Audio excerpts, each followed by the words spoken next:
श्रावण मास महात्म्य अध्याय 30। श्रावण मास महात्म्य के पाठ एवं श्रवण का फल। श्री भोले बाबा बोले, हे सनत कुमार, मैंने आपसे श्रावण मास का कुछ महत्व कहा है। इसके संपूर्ण महत्व का वर्णन सैकड़ों वर्षों में भी नहीं किया जा सकता।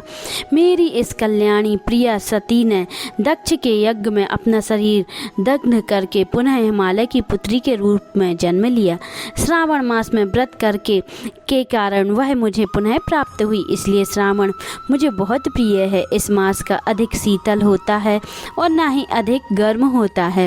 राजा को चाहिए कि श्रावण मास में श्वेताग्नि से निर्मित श्वेत भस्म से अपने संपूर्ण शरीर को उद्धूलित करके जल में आर्द्र भस्म के द्वारा मस्तक, वक्ष स्थल, नाभि, दोनों बाहु, दोनों कोहनी, दोनों कलाई, दोनों कंठ, सर और पीठ, इन 12 स्थानों में त्रिपुंड धारण करे। मानस्तिके मंत्र के अथवा शघोजात आदि मंत्र से अथवा षडाक्षर मंत्र ओम नमः शिवाय से भस्म के द्वारा शरीर के सुशोभित करे और शरीर में 108 रुद्राक्ष धारण करे।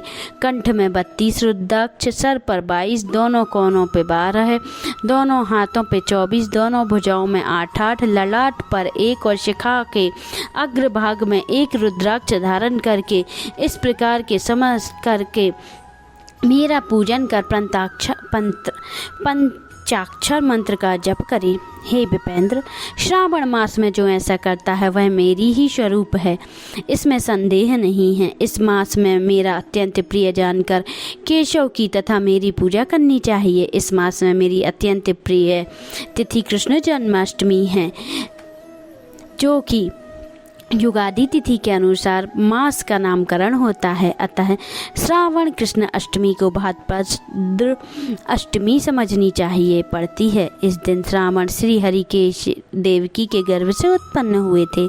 हे सनत कुमार, यह मैंने आपको संक्षिप्त में बताया है, और अब आप क्या सुनना चाहते हैं?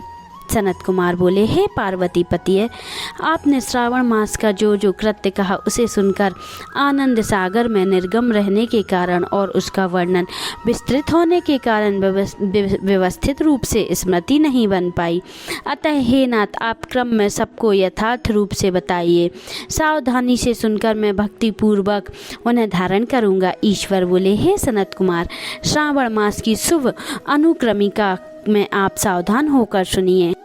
श्रावण मास की शुभ अनुमणिका को आप सुनिए। सर्वप्रथम शौनक का प्रश्न, तत्पश्चात सूत जी का उत्तर, श्रोता के गुण, आपके प्रश्न, श्रवण की व्युत्पत्ति, उसकी स्तुति, पुनः हे मने आपका विस्तृत प्रश्न, उसके बाद नाम कथन सहित आपके द्वारा की गई मेरी स्तुति, फिर क्रम के उद्देश्य पूर्वक मेरा उत्तर, पुनः आपका विशेष प्रश्न, उसके बाद नक्त व्रत की विधि, रुद्राभिषेक कथन, उसके बाद लक्ष्य पूजा विधि, दीपदान, फिर किसी प्रिय वस्तु का परित्याग, पुनः रुद्राभिषेक करके तथा पंचामृत ग्रहण करने के प्राप्त होने वाला फल, इसके बाद पृथ्वी पर शयन करने तथा मौन व्रत धारण करने का फल, तत्पश्चात माशुबाश में धारण पारण की विधि, इसके बाद सौम्याख्यान में लक्ष्य रुद्रीवती विधि, पुनः कोटिलिंग विधान, इसके बाद अनोदन नामक व्रत कहा गया है। इसी व्रत में हविष्यान्न ग्रहण, पत्तल पर भोजन करना, शाक त्याग, भूमि पर शयन, प्रातः स्नान और 10 तथा शम का वर्णन, उसके बाद स्फटिक आदि लिंगों में पूजा, जप का फल, उसके बाद प्रदक्षिणा, नमस्कार, वेद पारायण, पुरुष सूक्त की विधि, इसके बाद ग्रह यज्ञ की विधि, रवि सोम मंगल के व्रत का विस्तार पूर्वक वर्णन, पुनः बुद्ध गुरु व्रत, इसके बाद शुक्रवार के दिन जीवंतिका का व्रत, पुनः शनिवार को नरसिंह शनि, वायुदेव और अन्यस्त्र का पूजन, ये सब कहे गए हैं। उसके बाद रोटक व्रत का महत्व, अदुम्बुक व्रत, स्वर्ण गौरी व्रत, दूर्वा गणपति व्रत, पंचमी तिथि में नाग व्रत, षष्ठी तिथि में सौपादन व्रत, इसके बाद शीतला सप्तमी नामक व्रत, देवी का पवित्रारोपण, उसके बाद दुर्गा कुमारी की पूजा आशा व्रत, उसके बाद दोनों एकादशियों के व्रत का पुनः श्री हरि का पवित्रारोपण, पुनः त्रयोदशी तिथि को कामदेव की पूजा, उसके बाद शिव जी का पवित्र धारण कर पुनः उपाकर्म, उत्सर्जन तथा श्रवणाकर्म, इसका वर्णन किया गया है।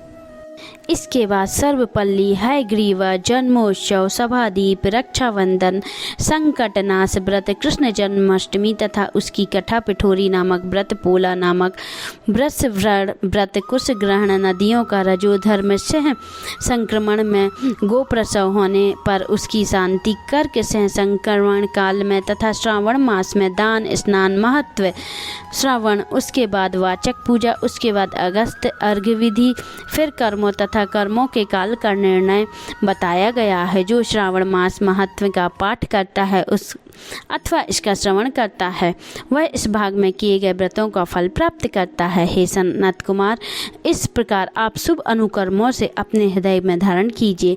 जो इस अध्याय को तथा श्रावण मास के महत्व को सुनता है वह उस फल को प्राप्त करता है जो फल सभी व्रतों का होता है।